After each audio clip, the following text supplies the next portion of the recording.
any deals.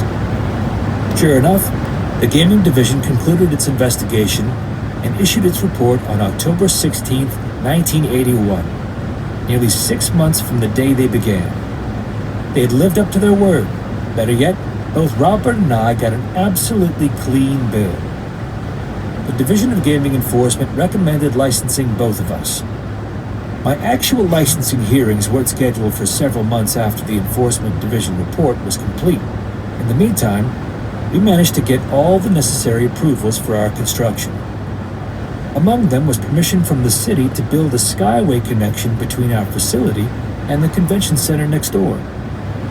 One consequence was that we could build part of our facility over the road and thus end up with one of the biggest hotels in town on one of the smaller sites.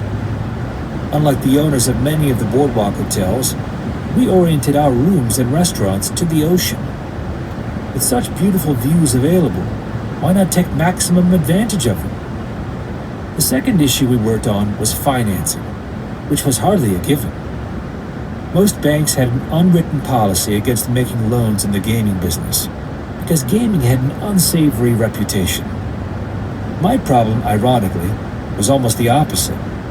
Our reputation among banks was very good, but when it came to the gaming business, we had no track record at all. My solution was to try using that to our advantage. Better to lend to a reputable company with a clean slate, I'd say, than to an experienced gaming operator with a questionable reputation. Also, I said, because we were proven developers and builders, we were in a far better position than most casino companies were to assure any lender that we'd come in on time and on budget. Manufacturers Hanover, which had helped finance the Grand Hyatt, was among the banks that had a vague policy against making loans in the gaming business. Nonetheless, they agreed to provide me with funding because of our successful relationship in building the Hyatt. I wasn't thrilled about the terms they were offering us, but it was hard for me to complain. I was lucky to get financing at all. On March 15, 1982, with provisional financing in place and all my architectural and building plans approved, I went to Trenton, New Jersey for licensing hearings before the Casino Control Commission. Hearings for other companies had sometimes dragged on for 6 to 8 weeks. Shortly after 10:15 a.m., I took the stand. I testified for 17 minutes.